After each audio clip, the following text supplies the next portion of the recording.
നമസ്കാരം. സോഡിയാക് മീഡിയയിലേക്ക് എല്ലാ പ്രേക്ഷകർക്കും സ്വാഗതം. ഇന്ന് 2026 ജൂൺ മാസത്തെ മകൻ നക്ഷത്രക്കാരുടെ നക്ഷത്ര പൊരുത്തം ഒന്ന് പരിശോധിച്ച് നോക്കാം. നക്ഷത്രക്കാരെ സംബന്ധിച്ചിടത്തോളം മകവും പോരും ഉത്തരത്തിക്കാരും ചിങ്ങക്കൂറാണ്. അപ്പം ചിങ്ങക്കൂറുകാർക്ക് 12ലേക്ക് ചാരവശാൽ സർവാഭിഷ്ട സ്ഥാനത്ത് നിന്നിരുന്ന വ്യാഴം മാറി ശുക്രനും 12ാം ഭാവത്തിലാണ്. അപ്പോൾ ഗുരുശുക്ര യോഗമുണ്ട്. ശുക്രൻ 12 നിന്നാൽ സധനോ അന്ത്യ എന്ന് പറയുന്ന യോഗമാണ്, ധനമുണ്ടാകാനുള്ള യോഗമാണ്. പക്ഷേ വ്യാഴം അവിടെ പൂർവ്വ പുണ്യസ്ഥാനാധിപത്യം വഹിച്ചിട്ടും അഷ്ടമാധിപത്യം വഹിച്ചും 12ലേക്ക് പോയപ്പോൾ കയ്യിലേക്ക് വരുന്ന ഭാഗ്യം കൂടി നഷ്ടപ്പെട്ടു പോകുക എന്ന് പറയുന്ന ഒരവസ്ഥയാണ് വന്നിരിക്കുന്നത്. അപ്പോൾ കർമാധിപതി വ്യാഴത്തോട് യോഗം ചെയ്ത് നിൽക്കുന്നതാണ്. തൊഴിലുമായിട്ട് ബന്ധപ്പെട്ടിട്ട് ചിന്തിക്കുന്ന സമയത്ത് വീട് വിട്ട് അന്യദേശത്ത് തൊഴിൽ കിട്ടാനുള്ള യോഗമുണ്ട്. ഗവൺമെൻറ് ജോലിക്ക് യോഗമുണ്ട്. പട്ടാളം, പോലീസ് മുതലായിട്ടുള്ള മേഖലകളിലും തൊഴിൽ അന്വേഷിക്കുന്നവർക്ക് തൊഴിൽ കിട്ടാനായിട്ട് യോഗമുള്ള സമയമാണ്. ഭാഗ്യാധിപതി സ്വക്ഷേത്ര ബലവാനായിട്ട് നിൽക്കുന്ന കാരണം നല്ല ഭാഗ്യങ്ങളൊക്കെ അനുഭവിക്കാൻ പറ്റിയ ഒരു മാസമാണ്. ദൈവാധീനക്കുറവാണ് മെയിനായിട്ട് തടസ്സം ഉണ്ടാകുന്നത്. അതേപോലെ തന്നെ സർവാഭിഷ്ടസ്ഥാനത്ത് ബുധൻ സ്വക്ഷേത്ര ബലവാനായിട്ടാണ് നിൽക്കുന്നത്. എങ്കിലും എന്ത് കാര്യത്തിനും ആദ്യം ഒരു തടസ്സം വരികയും അതിനുശേഷം അനുകൂലാവസ്ഥ ഉണ്ടാകുകയും ചെയ്യുക എന്ന് പറയുന്ന രീതിയാണ്. നിവർത്തി സ്ഥാനത്ത് രാഹുവാണ്. നിവർത്തി സ്ഥാനാധിപതി അഷ്ടമത്തിലാണ്.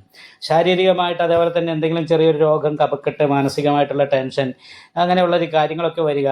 അതിനുശേഷം ശാരീരികമായിട്ടുള്ള പ്രശ്നങ്ങളൊക്കെ ഒന്ന് സ്വസ്ഥമാകുന്ന സമയത്ത് വീണ്ടും അടുത്ത് എന്തെങ്കിലും ചെറിയൊരു പ്രശ്നം ഉണ്ടാകുക. അങ്ങനെ ഇടയ്ക്കിടയ്ക്ക് രോഗാവസ്ഥ കാര്യങ്ങളും മാനസികമായിട്ട് ടെൻഷനും ഉണ്ടാകുന്ന ഒരു സമയമാണ് അഷ്ടമത്തിൽ ശനി നിൽക്കുന്ന സമയം. എന്നാൽ ദീർഘായുർ യോഗമാണ്. അഷ്ടമത്തിൽ ആയുർകാരകനായിരിക്കുന്ന ശനി നിൽക്കുന്ന കാരണം ആയുസിൻ്റെ കാര്യത്തിൽ അനുകൂലമാണ്. ഭാഗ്യാധിപതി ബലവാനായതുകൊണ്ട് നല്ല ഭാഗ്യങ്ങൾ അനുഭവിക്കാനുള്ള യോഗമുണ്ട്. പക്ഷേ ദൈവാധീനം ഇല്ലാത്തതിൻ്റെതായിരിക്കുന്ന ഒരു പ്രശ്നമാണ് തടസ്സമായിട്ടൊന്ന് കാണുന്നത്. അതുമാത്രമല്ല, വിപരീത സ്വഭാവം. സന്തോഷിച്ചിരിക്കുമ്പോൾ പെട്ടെന്ന് ടെൻഷൻ അനുഭവപ്പെടുക, ഇടയ്ക്കിടയ്ക്ക് തലവേദന ഉണ്ടാകുക, നടുവേദന പോലെയുള്ള പ്രശ്നങ്ങൾ ഉണ്ടാകുക. ഇങ്ങനെയുള്ള കാര്യങ്ങൾക്ക് യോഗമുള്ള ഒരു സമയമാണ്. അത് കാരണം കൊണ്ട് വിഷ്ണു ക്ഷേത്രത്തിൽ നെയ്വിളക്ക്, ഭാഗ്യസൂക്താർച്ചന മുതലായിട്ടുള്ള വഴിപാടുകളൊക്കെ ചെയ്യണം. ചെറിയൊരു കാളസർപ്പ യോഗത്തിൻ്റെ ഒരു ബന്ധമുള്ള സമയമാണ്. കാരണം വെച്ചെന്നാൽ രാഹുകേതുക്കൾ എല്ലാ ഗ്രഹങ്ങളും ഒരു ഭാഗത്ത് ബന്ധിച്ചിരിക്കുന്നു എന്ന് പറയുന്നൊരു അവസ്ഥയുള്ള സമയമാണ്, രീതിയാണ്. അപ്പോൾ അത് കാരണം കൊണ്ട് നാഗപൂജ ചെയ്യുക. നവഗ്രഹ പൂജ ചെയ്യുന്ന ക്ഷേത്രത്തിൽ രാഹുപൂജയും കേതുപൂജയും ചെയ്യുക. അപ്പോൾ അതേപോലെ തന്നെ വിഷ്ണു ക്ഷേത്രത്തിൽ ഭാഗ്യസൂക്താർച്ചന, നെയ്വിളക്ക് മുതലായിട്ടുള്ള വഴിപാടൊക്കെ ചെയ്ത് നന്നായിട്ട് പ്രാർത്ഥിക്കുകയാണെങ്കിൽ വലിയ തടസ്സമില്ലാതെ അനുകൂലമായിരിക്കുന്ന ഗുണഫലങ്ങൾ അനുഭവിക്കാനായിട്ട് സാധിക്കും. തൊഴിലിലൊരു സ്ഥാനചലനത്തിന് യോഗമുണ്ട്. തൊഴിലൊരു മാറ്റം വരാനുള്ള യോഗമുണ്ട്. ഒരുപക്ഷെ ചെയ്തുകൊണ്ടിരിക്കുന്ന തൊഴിലുമായിട്ട് ബന്ധപ്പെട്ടിട്ട് തന്നെ ജോലിയിൽ മാറ്റം വരാം. പിന്നെ അത് 12ാം വ്യാഴം ആയത് കാരണം കൊണ്ടുള്ളൊരു പ്രശ്നമാണ്. ദൈവാധീനമുള്ള സമയമാണ്. നല്ല സമയമൊക്കെ ആണെങ്കിൽ പ്രമോഷൻ പോലെയുള്ള കാര്യങ്ങളൊക്കെ ചിന്തിക്കാവുന്നതാണ്.